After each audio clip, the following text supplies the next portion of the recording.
And we're on. How you doing? Good. How are you? Good. Over here with Lindsay vanzandt. You guys probably know who she is. Very popular, very talented mixed martial arts fighter. How you doing? I'm good. Thank you for that introduction. Oh yeah, it was good stuff, right? Yeah. So Lindsay came through this weekend, be on the show. First, talk about concussions, her career, fighting. I don't know, music, food, all the kind of shit. I don't know, whatever you got on. Whatever. Yeah. Super cash. Some fun. But tell these people what you've been up to and who you are and what you've been doing. So I've been lucky enough to be able to hang out with my family for the last 2 weeks. I have another finishing up this week and then going back to Arizona. So I've been chilling, really enjoying life right now, like not having to work and stuff, and enjoying family and friends that I haven't seen in a while and stuff. So it's been really nice. I also went on a family trip to Aruba. Highly recommend Aruba. It's like beautiful all the time, between 70 and 80 degrees all year round. Kind of reminds me of Arizona a little bit because it's like a desert island, not a tropical island. So it's very like deserty, like cacti everywhere. I'm like, that's kind of like Arizona. And it's beautiful. So highly recommend Aruba. And the people are really nice. And they call it the one happy island. So how can you not be happy on Aruba? So yeah, that's kind of what I've been up to. Just enjoying the holidays. And yeah. Awesome. And tell the people where you live at usually and what you usually do. Like, what's the setup for all that? Yeah, so I live in Arizona right now.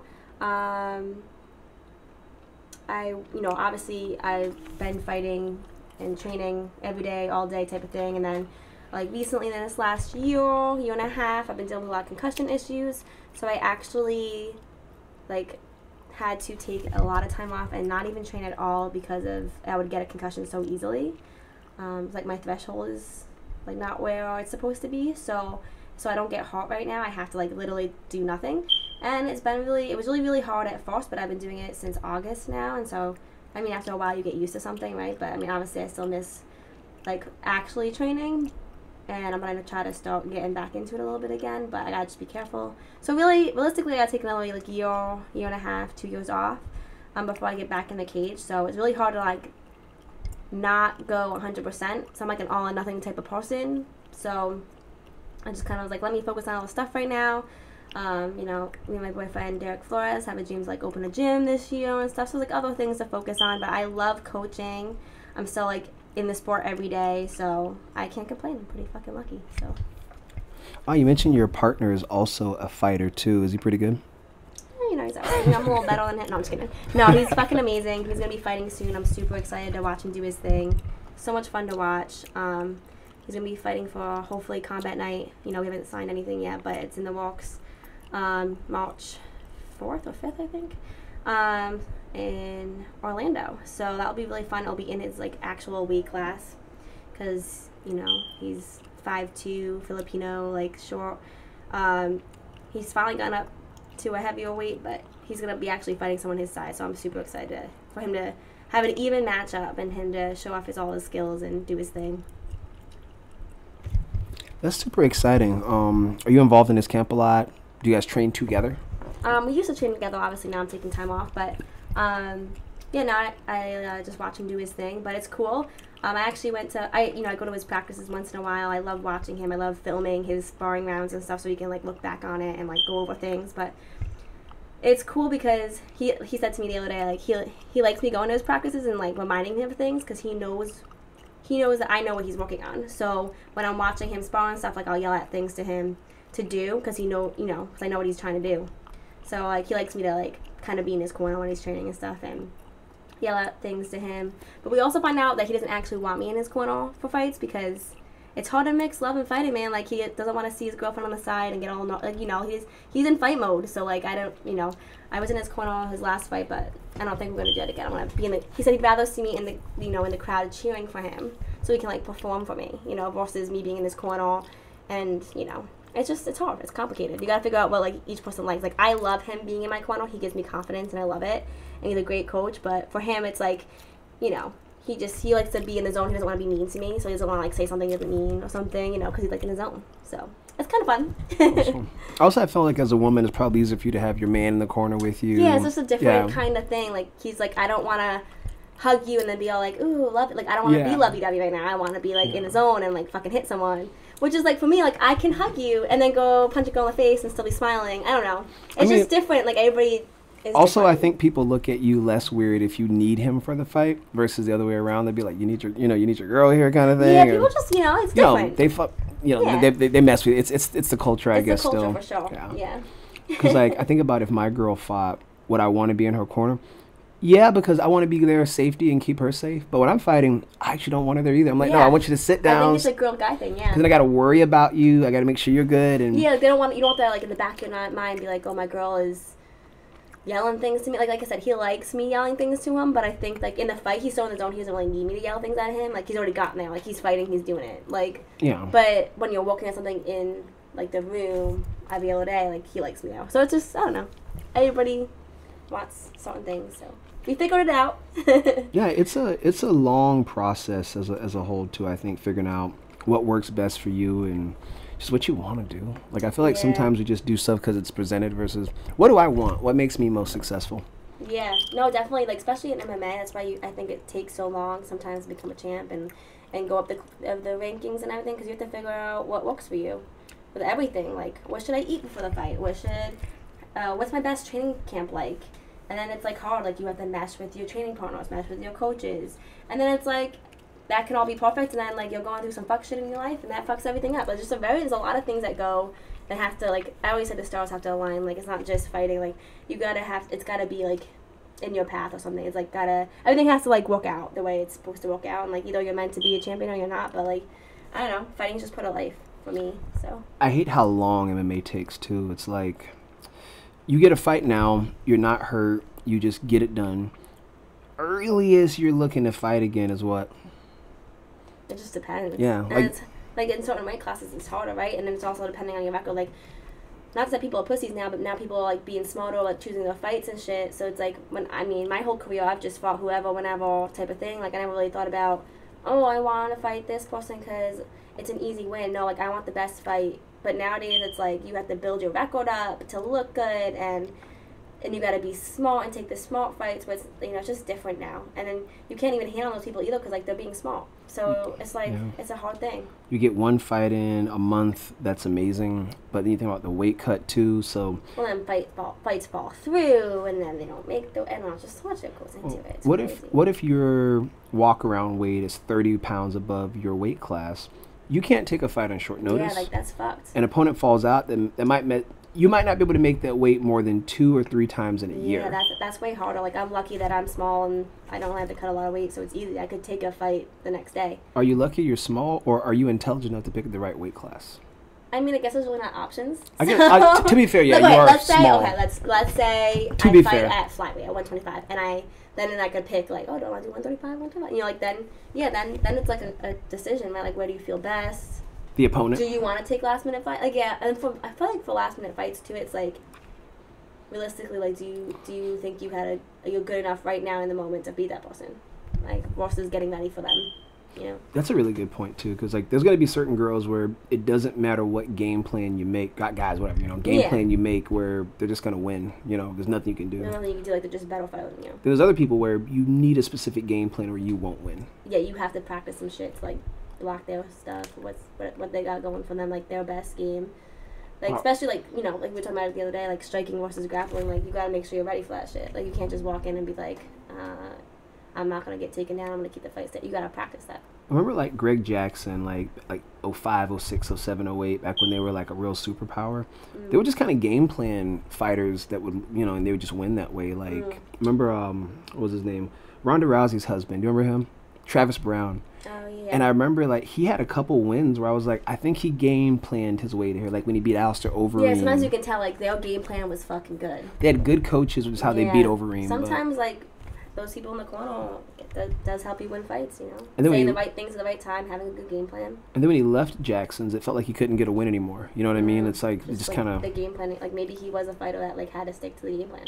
Yeah, get good coaches. But then there's fighters that, like, you just don't want to stick to the game plan, and, like, you just find a way to win. Like, some people are just good at that, Also, some people are just special, Yeah, some people are just special. Like Ngannou with that one-punch knockout power. He can just put you out. Yeah, man. Or like Israel, you know, back whenever he was champing fast and quick. I say like he's not that anymore, but dude, that was a really fun fight to watch. Against the Alex. Oh, yeah. That was crazy. wild. It was wild. I want to watch it again. Yeah, like seeing some of those sequences in that fight and some of the stuff Izzy was able to set up, and then seeing him lose. Yeah, it was just, you know, it just takes one. I was working during that fight, so I'm watching it on my phone, right? And as I'm looking up and doing stuff, we get into the 5th round, and I was like, oh, we got like 2-3 minutes left. I honestly thought Izzy had won. I had it, yeah, because he was just winning. I thought he had done enough to get away with the fight, and I wasn't looking at my phone. And as I'm working, I start getting texts going, I can't believe it. Did you see that? And I'm like fuck. I was like, what does that mean? What did I not see? So I go to YouTube, and I see Izzy, like, you know, looking at his hands and shit, looking crazy. And I was like, hell, how did this happen? I was like, damn it, no. Because, like, he did so good sticking to the game plan. And just, like, he got tired, it felt like. And just, you know, he didn't get off the cage fast enough. And then he ate a couple. I think, like, I've always had a real interesting opinion. I see, or whatever. I don't think trunk movement is really the most sustainable way to defend yourself from strikes over time, right? Like not moving your feet, just staying in one place and just moving your head. Yeah, but it's a lot of trunk movements, a lot of side-to-side stuff, a lot of, you know. That's what he's good at, right? Of course, but when someone has that knockout, do you want to put your head like against the cage like that, where you don't have? There's no room. You need to move. Right. You need to move. You can only move back so far. Yeah, so that's I think that kind of what messed him up. He messed him up Tyler and, like, not moving his seat. Dude is fucking hard. He went already 4 rounds, like, shit. Also, he's fighting someone who is so much bigger than him that he can take his punches. And then, you know what? It's so draining. Like, just think about it this way, too. Like, he's sticking to the game plan for 4 rounds. Well, he's in the 5th round now. He's sticking to the game plan. Like, he's fucking tired, man. Like, and then to think that, like, he just has to hit him with one, you know, it just kind of sucks. Yeah, I really do. Because, like, he did so good the whole fight. He was killing it. And then just, like... Dude, I wish he choked him out. He got on his back at that one, I forget what round it was in. And I was like, fuck, you could have finished it there, dog. Like, fuck. It's hard, especially when you start seeing these guys' game plans and some of the holes in their plans and the stuff they can't do. Dude, everything happens so fast now. Like, it's even, that's why I hate watching my own fights, because it's like, fuck, why didn't I just do this? And I'm sure that's what everybody on the couch is saying, too. But, like, in the moment, you have split-second decisions. And then that moment is over. Like, you either react or you didn't. And you're fighting for your life. Decisions. You know what the thing is, too? Is there's so many options to do. Should I stand back up? Should I stay on the ground? Should I take the back? Should I, you know, there's so many options to do, so many moves. Should I ride out the rest of this round, or should I try to punch him and finish it? Yeah, like, should I stay on his, like, there's always so many options to do. If I wrestle him, will he get more tired than me, or will I get exhausted trying to wrestle him? Yeah, like, you know, it's... And I guess it's just experience. Also just knowing, I guess, how your body responds to certain stuff. Yeah, definitely. Yeah, there's just a lot going on now. But you mentioned earlier that you had taken some time off for some concussions. Tell us about that. Yeah, I feel like over the last couple of years, maybe like 4 or 5 years ago, I got one bad concussion a year. And what they told me about concussions is that they kind of add up over time. Like, you know, every concussion takes anywhere from, you know, 7... Normally you don't have any more symptoms after like 7 to 10 days after a concussion. Like, you just won't have any more symptoms. And to us, we're like, okay, we're healed, we're good. But you're not. So the thing is like, concussions, like I said, build up over time. So even though I felt good after 10 days for these really bad concussions that I've had, I go back to training immediately. I'm sparring, I'm doing whatever. I mean, I'm being careful, but, you know, I'm still going to training and I'm still, you know, getting hit here and there, right? So it's just over time, you just can't take, like, your threshold goes down. Like, you can't take those shots anymore. And so, like I said, I'd have, like, one really bad one a year. So I would say, like, every year I had one bad one for the last, like, 3 years. Then I had two bad ones, you know, like 2 years ago. And then not this past August before that, I had one that brought out all of the symptoms. Like, it was so bad. It was in August. It was my birthday week. That's what really pissed me off, too. I think I just fought the atomweight tournament in, like, was it May or June? And then that August, I'm just trying to work on things. I'm like, what can I add to my game? I'm just chilling. I'm sparring. And by atomweight tournament, she's talking about the Invicta atomweight tournament, which was, in my opinion, the biggest female MMA tournament that had been around for the last 5 or 6 years, right? Like, yeah, they have the one, right? Yeah, basically. And it's really cool setup. Like, they do a really cool thing where you fight, you know, you could possibly fight 3 opponents in one night. And so it was a great experience. Loved it. Great time. That felt the best I ever felt performing-wise. It was the first time I had Derek in my corner, and I came out of Fight Ready. I was, like, about 1 year at Fight Ready when I took this fight, and it's the best I ever felt. So I'm like, you know, on my high right now. And then I'm just working on shit, man. Like, I'm not trying to fucking kill my opponents in the gym, you know, my training partners in the gym. And so I'm just playing. Like, I'm just touch. Like, that's how I spot. Everybody knows me. I'm a very safe training partner. I'm not trying to kill you.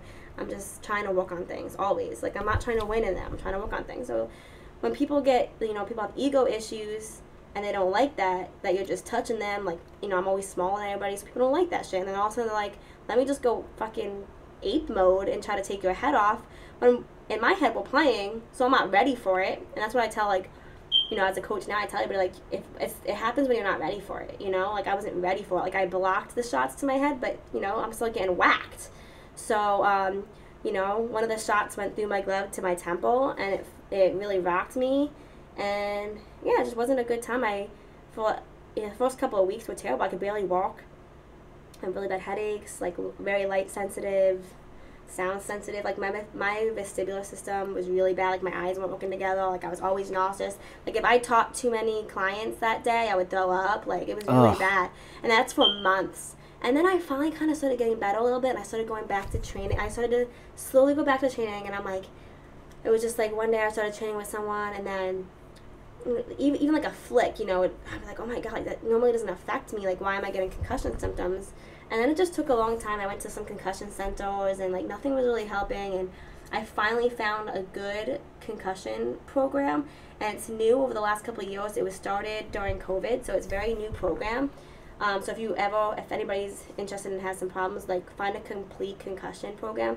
If you get the app on your phone, it will locate a facility that has it in your area. So just type in complete concussions on your app and pull up the app, and it will locate a program for you that's like local. So it's like I said, it took me a long time to find these people, and I was going to actual concussion facilities before this, and they were not helping me. Like, I was actually really pissed. It was like the band, like, no offense, like, to call them out, but like, just don't waste your time, to be honest. It's just like, maybe, you know what, I shouldn't say that, like, maybe it will help you, I don't know, but like, for me, I was frustrated because I went to this Banner Concussion Center, and you think, like, oh, concussion center, you know, that's what like, they specialize in. Like, I'm gonna be great, like, I'm in the right hands. And it's like, they wanted to put me on antidepressants, and I'm like, first of all, if you know me, I'm also not like a depressive person. Even obviously being in the state I was, obviously I'm upset, I'm frustrated, I'm not depressed. I'm upset and frustrated because I can't do what I love. I can't train the way I want to train. I can't do anything that I want to do right now, so I'm frustrated. And this lady fucking put me on antidepressants. So now, I'm already getting symptoms, right? And like, the biggest thing with when you get a bad concussion is a lot of times your central nervous system's like all fucked up. Tell us about that. Yeah, like when you get like really stressed out. So now this lady's stressing me out because she just gave me antidepressants. Now I'm pissed. You know what I mean? So now I'm like getting stressed out. Like, my concussion symptoms start acting up, and I'm like, this lady's making me fucking worse. And now I'm pissed.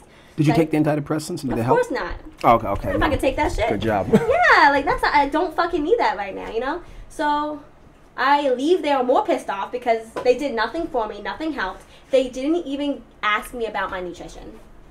They didn't even ask me, like, if I'm taking any supplements or not. And, like, that is one of the biggest things with concussion. In the first month, your central nervous system is overfiring. You're in fight or flight mode constantly. So your system's messed up. Like, I would try to shadow box, and my heart rate would be, like, 160, dude. Shadow box. Like, it was crazy. So I was like, what the fuck's going on? So, like, you know, supplements are very important. So I met one really cool guy through Fight Ready. He did some kind of stim thing. It, like, helped me with brain fog, but, like, it didn't help me with anything else. And he was really cool, though. He really helped me get on some supplements that seemed to help, too, with the brain fog. Like, when you wake up and you can't, like, really think straight, and you just feel like, you really feel like you can't focus on anything. Breathing's really hard. So, like, those kind of supplements help, like mushroom, like, any kind of mushroom supplement. But he really gave me, like, a lot of, like, omegas are really important when you're on, like, when you have a concussion. Like, magnesium, B vitamins. So I got that from him. So I kind of through all my research and, like, meeting different people, I've kind of put, like, a good system that works for me now, where, like, those supplements really help me. And then I also started microdosing, which really helped, too. Like, microdosing really helped me. So I got that from another friend, and then, you know, just little things here and there. But then I really found this concussion program, and they have a system of getting you back into whatever athletic ability you're trying to do, like, whatever program you're trying to do, but, like, to help you get back, you have to, like, retrain yourself to go back. You can't just jump right in because then your concussion symptoms will act up. Oh, wow. And it's all about, you have to wear a heart rate monitor all the time when you train, because then you can, like, once you start having symptoms, you need to stop, because they will get worse and you will throw up, and you don't want to push it that far. You want to push it to the point where you're like, oh, I'm starting to feel something, let me stop. and then like that's your heart rate. So like say it was like 160, right? So I'm like, okay, I feel good at 160. I start to get too high. So let me train at 150. Let me hit the bag, whatever, at 150. Whatever I could do at 150. And then the next week, okay, let's try to get it to 165, you know? If I don't have symptoms, I'll keep going there. I need to like work your heart rate back up. Like, and that's how you're supposed to come back. And then you gotta test like the contact thing, right? Like at first I couldn't hit the bag. I would just the contact for me hitting the bag would shake my brain. So really? Yeah, dude, it was bad. I couldn't even fucking hit the bag. So what could you do? Could you sleep? I could literally only. Yes, I slept fine, honestly, though. Like, they always ask me that, too. Like, that's a symptom. Like, you either sleep bad or you can't sleep. I don't know. But I really had no problem sleeping, so that's always been good. Well, thank God. That helps. Yeah, it's like a sleep, and so that was good. But, yeah, so many different symptoms people can get, too. Like, they could really change your mood and stuff. And I don't think it changed my mood too much. I don't think it did at all. Like, Derek said a little bit sometimes I'd be on edge, you know, because I didn't feel good, but I don't think it hit me as hard as it could. Like, you know, it wasn't a problematic, like, symptom for me. But yeah, the biggest thing was coming back and, like, not being able to hit the bag, you know, or do anything. So they kind of start you from, like, lifting weights, right? Like, you would just lift weights, and then you would start jumping, like, box jumps. Like, does that impact hurt you? That was, like, the biggest thing. At first, I could feel like, my head shake when I would do a box jump. So, like, I had to walk through that, right? And then once that was good, then I could start trying to hit the bag. And then once that was good, they're like, okay, you can get back into contact. So then I started training again. I started drilling. So I was like, oh, cool, like, I'm back. You know, I felt great. And I just knew, like, still getting hit wasn't good. Like, if I got, like, clipped a little bit, I would feel it. So, but, like, in your head, you're like, I'm back. Whatever, fuck it. Because that's just how you are, right? And so when I took the last fight I took, it was a month out. We were kind of, like, everybody was telling me I needed to spar hard again just to see, like, how I would feel. But in my head, I was like, let me just save it for the fight, which obviously going back now, I would not have done that, and I would have listened to them and, like, sparred hard and made sure my head was good, so I wouldn't get knocked out in public, just knocked out at the gym, you know what I'm saying? But, so, I don't know, whatever. I just was like, no, I don't need to spar before this, I'm just going to be fine, I'm just going to go in there. But my head was clearly not able to take a punch. So I wish I would have found that out sooner. Like, obviously, I should have listened to everybody, but, like, you know, I was hard-headed, stubborn, you know, learned my lessons.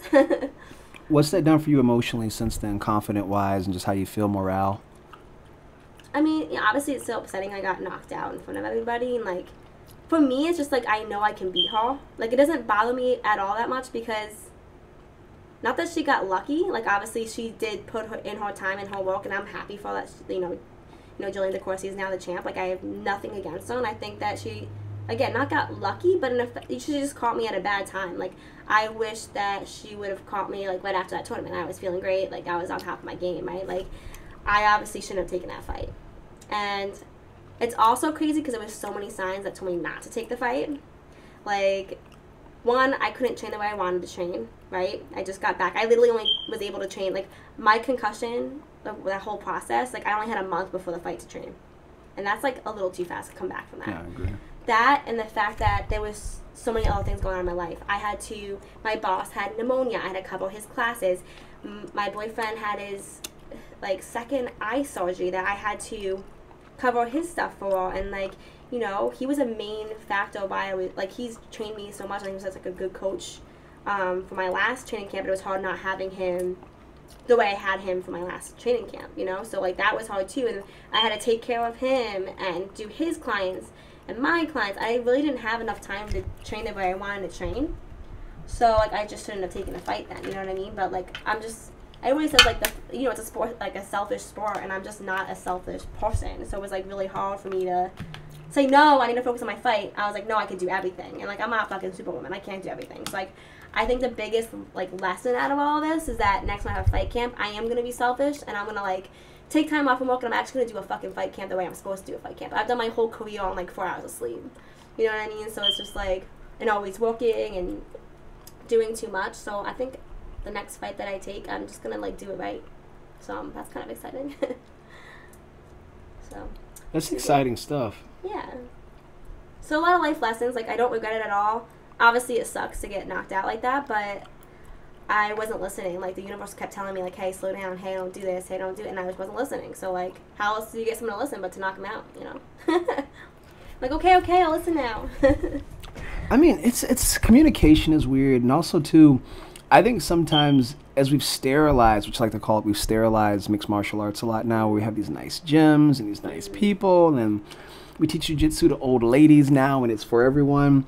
But I wonder, are we pretending that it's still not a fight? You know what I mean? And you're still dealing with people who, with all the hormones released and emotions and feelings and rage, maybe some of those people don't really understand what they're doing sometimes, which, you know, I do understand what I'm doing, but maybe there's people out there that's really, even at a high level, blacking out still, just, and everything. And is it good? No, I think it's actually quite dangerous, but I think that's an element of our sport that's still there. Yeah, it's you forget it's dangerous. You're fucking fighting someone, you're punching someone in the face, you're trying to hurt someone else. And it's like when you're training, it shouldn't be like that. Like I guess like, and a lot of people will probably fight me on this, like, and there needs to be a balance. There do. I agree. Like you need to spar hard like once in a while. I agree that, but you need to spar hard every day or every week. I don't think so. I need to be able to work on certain moves, and if I feel like I'm gonna get knocked out and I don't feel safe, I'm not gonna try it. I'm gonna do it walks, right? So how am I learning and sparring if I'm not trying things? So if you can't have a partner that you trust that's not gonna try to fucking knock you out, but hey, listen, you can touch me so I know like, hey, I would have just gotten knocked out there. That's great. I just learned, right? But like if I'm getting knocked out every time I'm trying something, how am I gonna fucking get better? How am I gonna add tools to my arsenal if I'm not trying things in sparring? How are you gonna add tools to your arsenal if you don't get to use your arsenal? That's what I'm fucking saying. Like, I mean, we all obviously have the things that we're good at because they work and we blame it on people. But how do we add to that if we can't try it? So I don't know. I know people are gonna fight me on that. Like, oh no, you need to go hard all the time, and like, I don't agree with it at all. I feel like, yes, it's a very dangerous sport, but there's ways of keeping it safe when you train. Is shit gonna happen sometimes? Of course. Are you gonna dislocate your shoulder once in a while? Are you gonna pop your knee once in a while? Yes, that shit's gonna happen, but at least it was something like this. I just say that there's always sometimes there's like situations where you can actually prevent those things. And like a lot of the concussions that I have gotten I've never gotten a concussion in a fight except for that last one. I've never really been touched in a fight. I think I maybe been hit twice in my career except for that last knockout. And what does it make you feel like? I just like, sometimes I feel like you make things more complicated. Like I feel like I'm trying to add to my arsenal. I'm gonna stay in the pocket and bang, right? Now, which was stupid to do in that fight because I knew my head wasn't good, but like that's the part of the game that I was missing. I felt like I needed to work on staying in the pocket. And it's like, if my head was fucked up, wouldn't I should have just like taken her down in that fight? You know what I mean? But me in my head, I was like, I gotta work on staying in the pocket. That was dumb, right? Like I should have just. Well, you know, I don't know. What it starts coming down to is a fight really the place to work on stuff? No. Some coaches say it is. Like some coaches, like they even pick fights for you to work on certain stuff with. But and that's fine. Like at the amateur level, when it doesn't really matter, right? Is it playing with fire? Or you're not fucking fighting someone who's fucking 10-0. Like if you're playing with like people who you feel like you're a higher level, then like that's cool. Like hey, stand up this fight because you know you could beat her anywhere. Like work on those two. Like I get that, but like if you're at a pro level and you're fighting someone 10-0, you can't be fucking doing that shit. Yeah, it's like we got to be smart too, because as much as we say, like, sometimes it doesn't matter if you win or lose, sometimes it does. Like, sometimes that's literally the difference between your career falling apart and having one. And it's hard, too, because it's like, okay, well, does it need to be that way? Like, okay, do records matter that much? And yes, in the fact of getting in the UFC, it does. Like, you have to have a good record, right? Like, to get even in or considered in the UFC. You know what's dumb about it, too? It's like, we know they don't matter, but we still behave as if they do. I know, right? Like, okay. Yeah. So it's like, you know, like if you look at someone's record and they have like 5 split decisions on there, but they're like, I don't know, 10-9, but they have like 5 split decisions, that record could have been easily like, what, 15, 16, and, you know, 3, you know, like it just, I don't know, I feel like looking at someone's record doesn't tell the whole story. Like they could have fucking amazing fights that are just wars. They're just fucking wars, man. Well, do you remember when Akiyama was in the UFC? Do you remember him at all? No. Sexy Yama? Oh, yeah, I remember him. So, you had to say Sexy Yama for me to remember. So, like, let's look at his record real quick. Like, Akiyama came into the UFC, and UFC 100 was his debut, and he was 13-1 that night. He beat Alan Belcher by split decision. You can argue he didn't really beat Alan Belcher. It was close, whatever he won. Then he fought Chris Lieben at UFC 116, which was what, a whole year later he took off. He lost that, right? Submission in the last round. Then he gets a higher ranked fighter, Michael Bisping, and now he's in a, like, I think this was a co-main event spot. No, this was the main event. So he goes from a featured card on UFC 100, on, I think it was like the debut fight, to a higher level featured bout on UFC 116 that he loses, to now being in the main event versus Michael Bisping. Fast, dude. Yeah. I mean, to be fair, he had a bunch of fights. He was a big star in Japan and Korea before, but he's losing and being elevated. So then he loses again to Vitor Belfort, okay, by knockout, this time in the first round. So it's no longer going 3 rounds. He beats Amir Sadallah at UFC Fight Night, whatever. He's been in the UFC about 4 years now. He got a victory. This was at a lower weight class. Then he lost to Albert Mina. Then he leaves the UFC. And then he loses his debut in 1FC to Al Janthani. And now he's on a 2-fight win streak in 1FC right now. Nice. He's beat 2. Is it 1FC? Yeah, 1FC. No, yeah, 1X, 1. Is it still 1FC? What's it called now? Just 1? Yeah, just 1. Yeah. So 1FC. 1 championship, correction. There you go. Wow, we suck. Yeah. It used to be 1 fighting championship. You know what's weird, too? I don't know why other companies didn't do that OFC, like the FC thing. Like there's UFC, but there's no really other FCs. That's a good point. Yeah, like Pride wasn't PFC, it was Pride Fighting Championships. I was wondering why they never followed the whole FC thing. Yeah, to have them fight them, whatever. I don't know. Maybe UFC owns it. But I always thought it was weird though how you can lose fights and get put elevated up. But in some ways, maybe that's how you should book guys to some degree. Well, if it was a good fucking fight, who cares if they won or lost? Like if it was a split decision, it could have gone either fucking way. It's like, I don't know. It's hard, right? Like, because everybody's different. I know. Because there's still people who have this real purist view of fighting that are like, the best need to fight the best. You're weak if you don't fight tough guys. Yeah. And there's other people with like brains that work that go, nah, we should be smarter.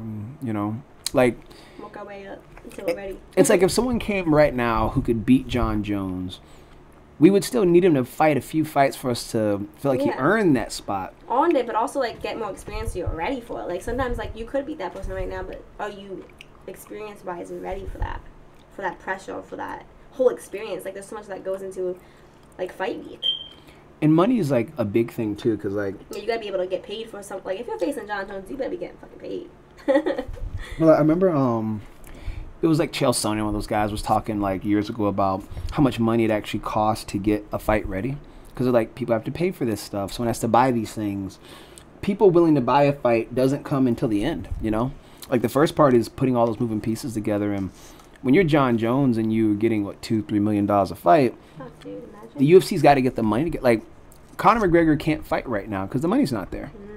They have to get it together. Like he can't show up today and say, yo, put me on a card this weekend. Oh yeah, they're gonna give them months to get ready for that. And maybe that's the problem. Maybe MMA has now gotten too big in that way that we can't just put stuff together. We can't move things around. Maybe we should have people fight out of their weight class. And I wouldn't mind organizations just telling guys, we're only gonna let you fight here. That's what we're interested in, you know. Like maybe we don't want you at this lower weight class. We want you here, and we'll put you in fights that we think will sell. But I almost feel like maybe we're not quite there yet, right? Yeah, I feel like it's like you said, it's kind of changing over to more of an entertainment sport, which has always been, but like it's more now like who wants the cool fights? Who do we want to see who? Like it doesn't matter if they're in the same weight class or not. They want them to fight each other because the most popular and people want to see them fight. Which is good. I like the Conor McGregors. I like both though, you know. Yeah, I think both. it's cool either way as long as everybody's getting paid. Like yep. It's just, you know, like it's only like that top 1% that's getting paid, and then like all the other fighters are suffering. Like if you're trying boring, to even fucking scrape rent together, you know what I'm saying? It's fucked up. Like if you're boring, right? But you win, you're consistent, and you put on like work, right? Like you really go put the effort in. You might not get the same crowd reaction from your 6 wins as Joe Schmo gets with 1, but when you put 12 together and you have the most wins in the division, give you a title shot. Yeah. That sells its own story there. This is the best. You worked your way the fucking up and you deserved it. And if you don't win, whatever. But I think we should have some people that get rewarded for the hard work. Yeah. But also I think you shouldn't be marginalized until you're out of your moment either. You know, like if you're at a point where if you become next year the most interesting fighter in MMA, like for whatever reason, like they're all eyes on you. You put in UFC, maybe you should, first of all, your first fight should be a winnable one to showcase your talents, in my opinion. So they should find someone from the pits of hell for you to come beat up. Just find someone off the street, whatever, just for you to win, whatever. Pay them nice, whatever. Then you should be pushed right into a spot where people can see you. Then if you drop off later, whatever, you'll come back. But at least we had you at your best with the most eyes seeing you to maximize that potential because, sure, you may be a better fighter in 2 years with more fights, but you might be 6 losses in by then. You know what I mean? And nobody might care anymore. Yeah, they're like, I feel like MMA fans are very in the moment. Look at Cyborg.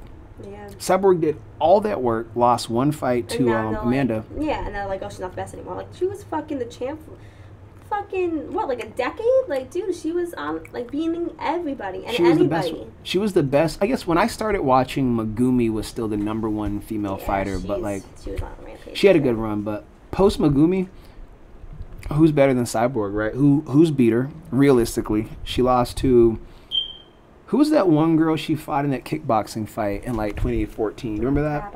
I remember that. I just don't remember her name. Let's see, Cyborg versus Muay Thai.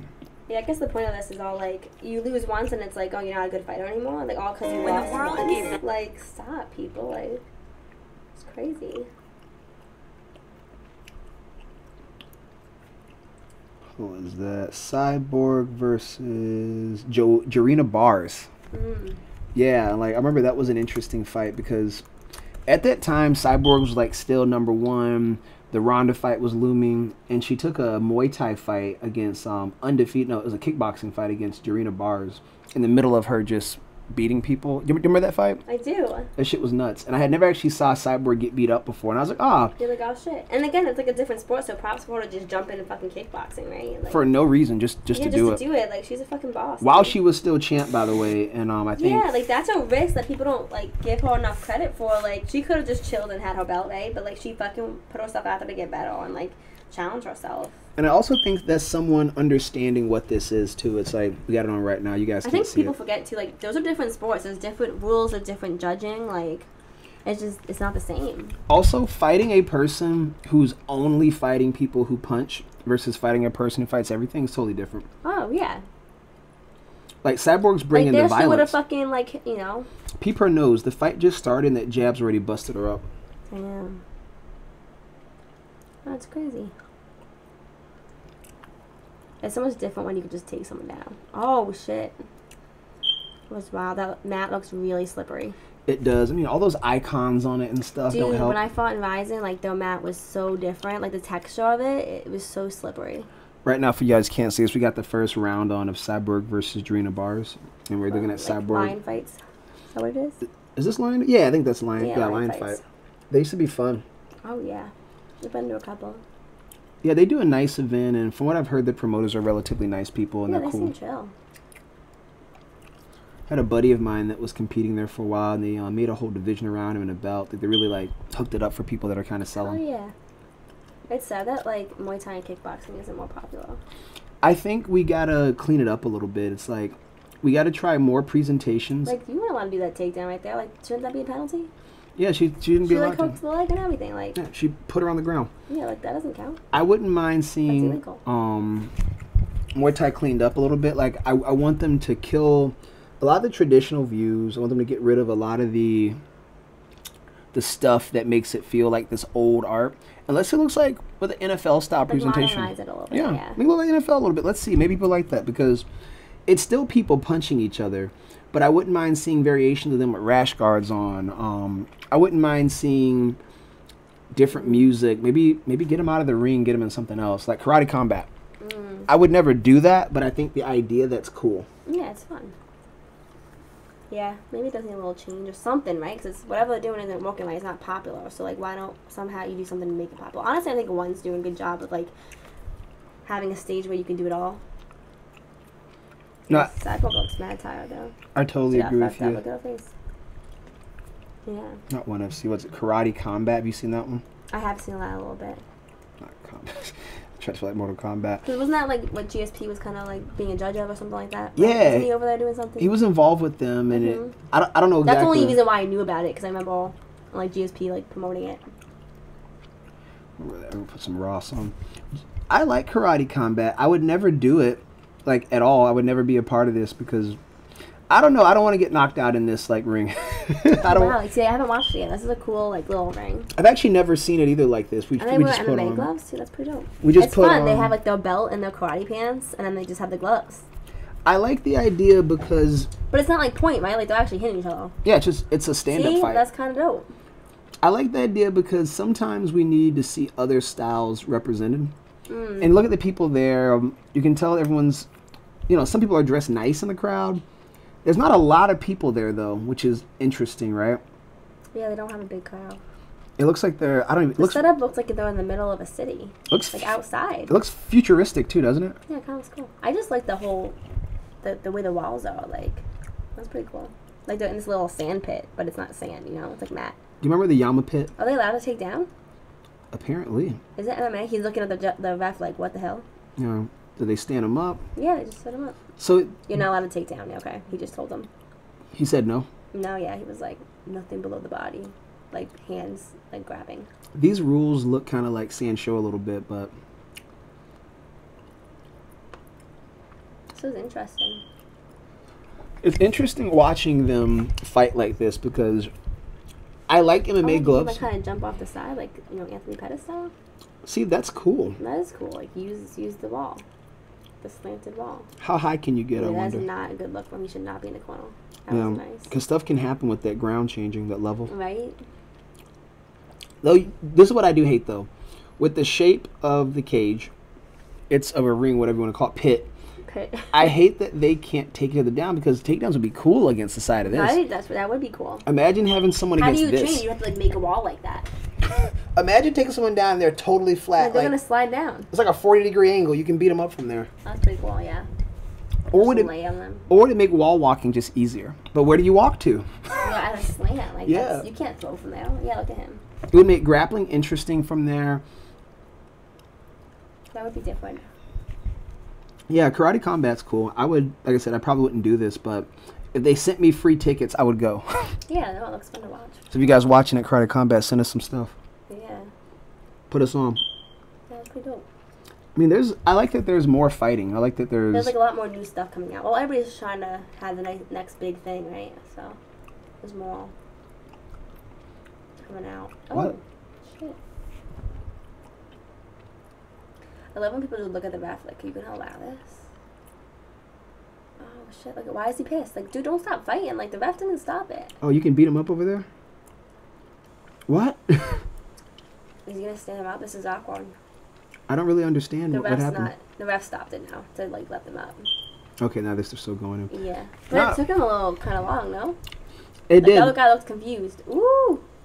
Okay, this guy is clearly getting What? He got stomped? This guy just did a spinning heel kick when this guy's like laying on the wall. Yo, I didn't know. That's cool. Shout out to Ross Levine. It looks like he's like, the guy is pissed. He's like, he can't do that. But like, why can't he do that? Wow. Okay. That's cool. It seems they're all confused about the rules a little bit, though, right? Yeah, it looks like everybody's a little confused about the rules. Like, but that was cool. Was that legal? Was that illegal? Either way, dude, you put yourself against that wall and you didn't fucking move, so like you got hit.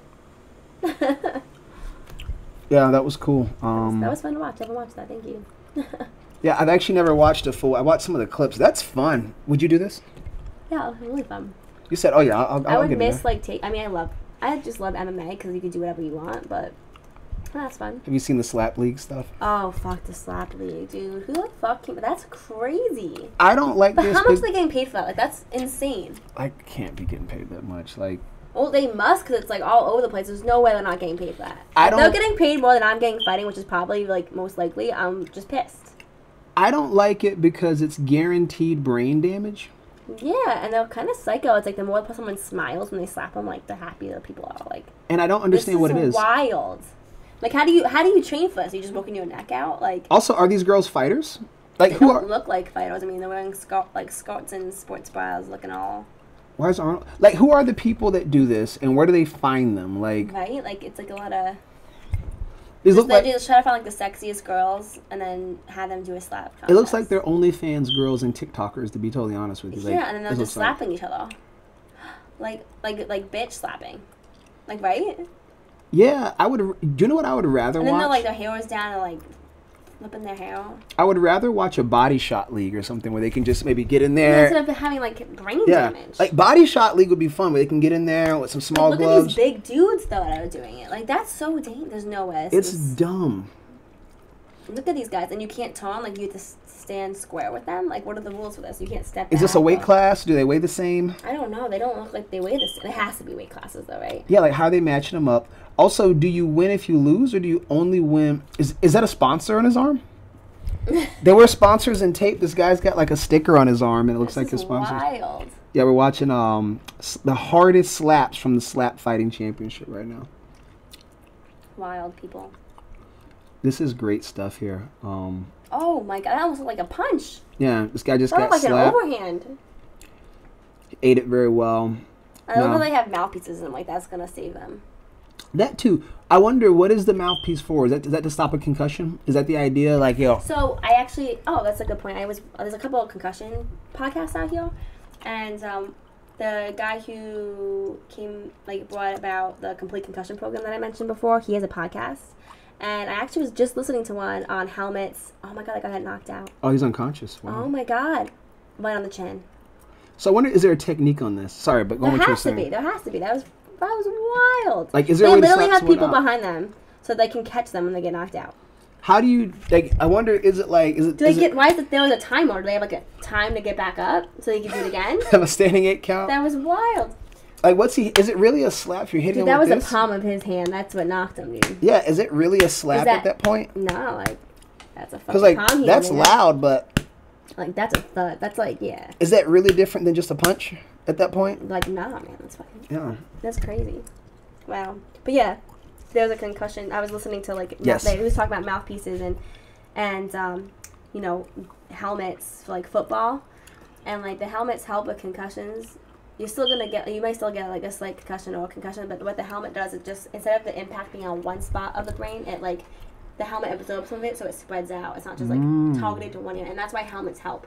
And that was really interesting. Like football helmets? Yeah, like football. Well, for football. I mean, I'm sure it's the same for when we're wearing like headgear to spar, where like some of the headgear is kind of absorbing the blow and like spreading it out. But you're still, like, people think like, oh, you'll be protected from a concussion. You're still not fully protected from a concussion. They're still eating the blow, right? But at least it's absorbing it a little bit and spreading out, so it's not like just one spot. Basically, so you don't fracture your skull. That's what they say. So you don't fracture your skull. That makes sense though, because like you ever spar with no gloves on where you're throwing really light? Yeah. Sometimes you're less frazzled from that. I mean, most times I'm less frazzled from that than I am if I just went in one. I don't wear headgear when I spar anymore for that reason, because it made my head too big. Well, it's also another thing too. Like, especially some kind of headgear. Like Derek's thing right now is because he has to wear a headgear to protect his nose, because he got nose surgery and shit. So like he doesn't want to go through that again. So like he has this little ball over his nose, and like you can't see kicks coming. Nope. Your peripheral's damaged. Your peripheral is done. Like you cannot see kicks coming. So like he's kind of getting frustrated because he's like, yo, kicks are landing that don't normally land. Like, so he's like, should I spar with no headgear or should I just? But it's like hard, right? Because you want to protect yourself, but you don't want to. You want to be able to fucking see. Like, yeah, it's a hard thing. And then they were talking about the mouthpiece too, real quick. Like the mouthpiece was saying, like, obviously it's gonna protect your teeth. It's not gonna really protect you from a concussion, but it protects your teeth. Like you should want to protect your teeth. And also too, like if your mouth is open, you don't want to like bite down your tongue, or you're like, fucking biting the side of your cheek is like the worst thing in the world. Like at least if you have a mouthpiece, and you can at least bite down, No, I know just what you're like saying. I often find myself thinking that too. Like, is there a way we could get to this point of being able to train hard without our bodies getting chipped away in the end? There's no way, right? Like there's just no fucking way. You have to just find that balance where your body has enough time to recover. That's another thing I feel like I guess saying that is so cool. That like I fucked up in my career is I just never recovered at all. Like I just didn't have the money to pay for recovery stuff, and so I'll take the time to do it. Like I was always working to pay the bills, so it's like either that or training, right? So then I only I was doing odd jobs like where I had to get up at 3 or 4 o'clock in the morning, and then I would go into training, and that's not smart. I feel like I would have had less injuries and my body would have been in better shape, Well, you start looking at this whole thing, and if you want to train for a fight, you have to find someone to train with who's good enough for you, who won't hurt you. You gotta have a room to train in. It's not free most cases. Like sometimes it's free, but for a lot of us it's not, and it costs money.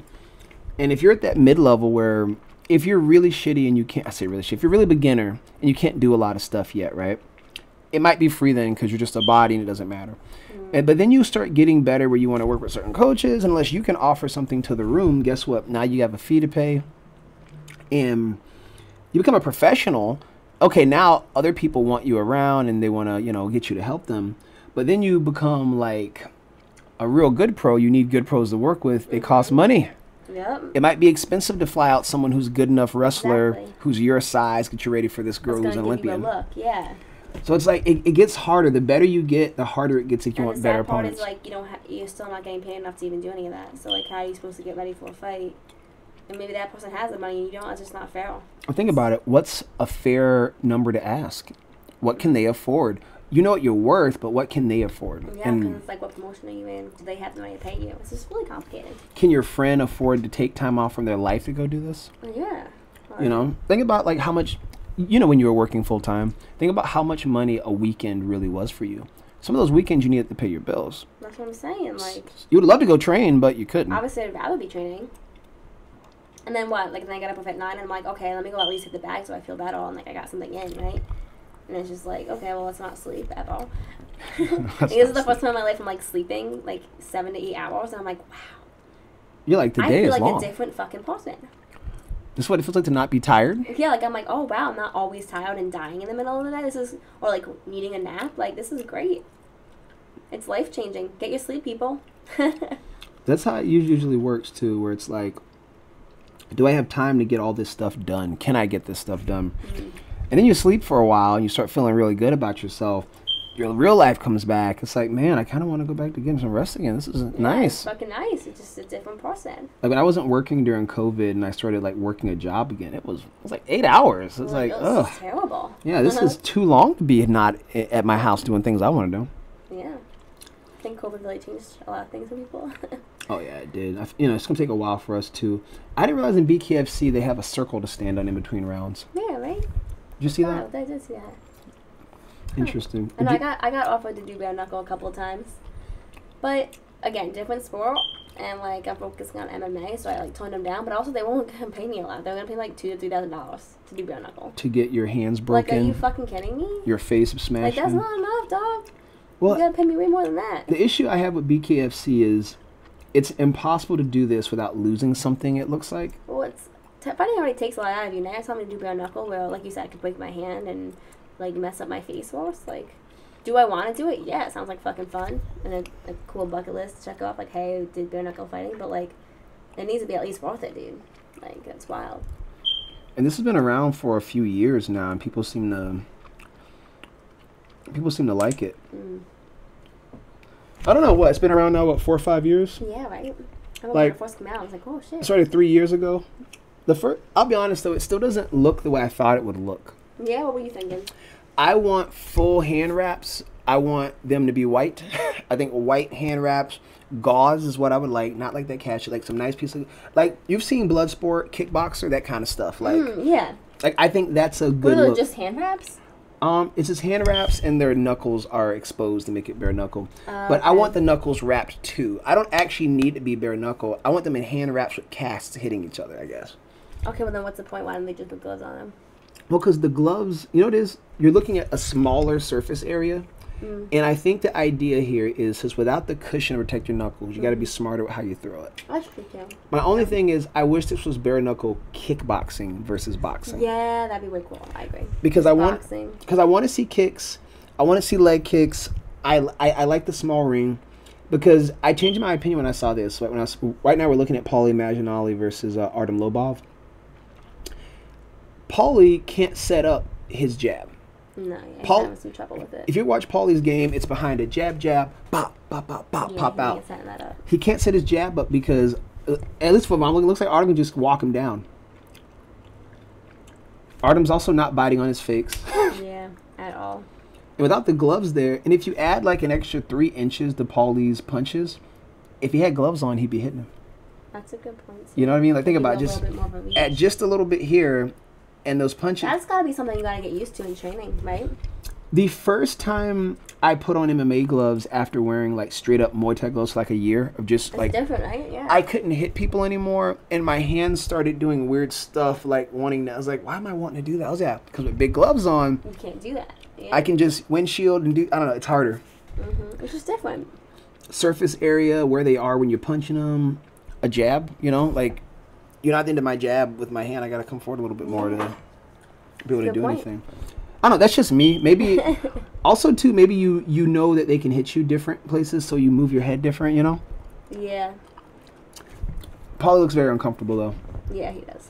He doesn't like he really wants to be in. And the thing is, he's also retired too when he took this fight. But I thought Paulie would be. He's already fucked Paulie up a little bit. I thought Paulie would be better. It's hard if you. It's like you have to think the mindset he was in. He was retired, then he's coming back. It's like you can't make up your mind if you want to keep fighting or not. He's also then the old. money's right. So then you come back. He retired for a reason. Yeah, so that's a hard thing with like retiring and stuff. Cause like, look, like his face is getting. You know, it's not to say. It's a little fucked. He's getting hit too, but. Yeah. Paul is a professional boxer here. He's a better athlete. He ain't looking like it. And I think. He looks very hesitant. Who won this fight? I think Artem Lobov won this fight. Yeah, dude, Artem fucked him up. This should have been Conor McGregor. It's disappointing that they couldn't have Conor fight him, but